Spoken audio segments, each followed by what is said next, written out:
কতদিন ধরে আমরা দেখতেছি মুসলমান গাজাবাসীদের উপরে হামলা করতেছে। এই বর্বরত ইহুদিবাদীরা মুসলমানদের উপরে হামলা করতেছে। গাজাকে পুরো ধ্বংস করে দিয়েছে। কিন্তু এই ট্রাম্প একটু প্রথমে আসে, সে ভালো করলো, ভালো করার পরে আবার সে উস্কায় দিল, ইহুদিদেরকে উস্কায় দিয়ে আবার ইহুদিবাদীরা মুসলমান যতটুকু আছে তাদেরকে হত্যা করা শুরু করলো। তাই এই আক্ষেপে আমার মাথায় আসলো যে এই তিনজনকে জোতা মারার দরকার। সারা বিশ্ব দেখুক, সারা বিশ্ববাসী দেখুক।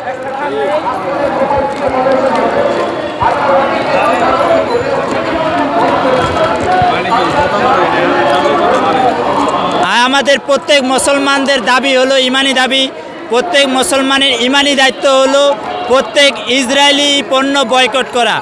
প্রত্যেক ইসরায়েলি পণ্য আমরা যখন বয়কট করব তখন ইহুদিবাদীদের অর্থনীতি দুর্বল হয়ে যাবে। যখন এই ইহুদিবাদীদের অর্থনীতি দুর্বল হবে তখন তারা কোনো বোমা কিনতে পারবে না, তখন তারা গুলি কিনতে পারবে না, মুসলমানদের উপর হামলা করতে পারবে না। এই জন্য প্রত্যেক মুসলমান ইমানদার ইমানি দায়িত্ব এখন ইহুদি পণ্য বর্জন করা। আমরা সকলে ইহুদি পণ্য বর্জন করব, দেখে দেখে খুঁজে খুঁজে। আমি বিশেষ করে আমাদের বর্তমান সরকার বাহাদুরকে জানাচ্ছি, মোহাম্মদ ডক্টর ইউনূস সাহেবকে, তিনাকে অনেক ভালো লাগছে। তিনি যখন জাতিসংঘে গিয়ে এভাবে ফিলিস্তিনের যুদ্ধবিরতির দাবি জানিয়েছিলেন, আমি তিনাকে অনেক ধন্যবাদ জানাই, অনেক কৃতজ্ঞতা জানাই। আমি বিশেষ করে আরও জানাচ্ছি যে তিনি এভাবে জোরদার করে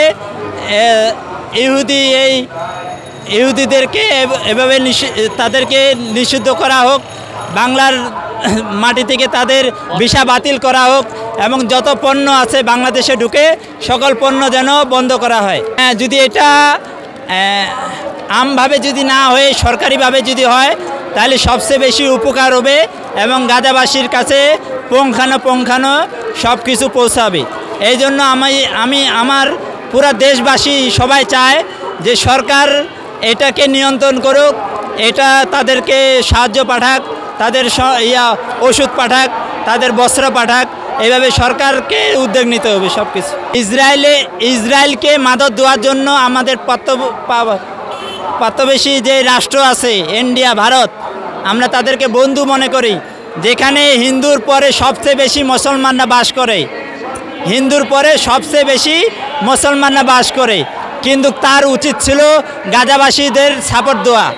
তিনি গাজাবাসীদেরকে সাপোর্ট না দিয়ে এরকমভাবে বর্বরত ইহুদি নাজনবাদী সন্ত্রাসীবাদী জঙ্গিবাদীদেরকে অস্ত্র দিয়ে তারা সাহায্য করছে।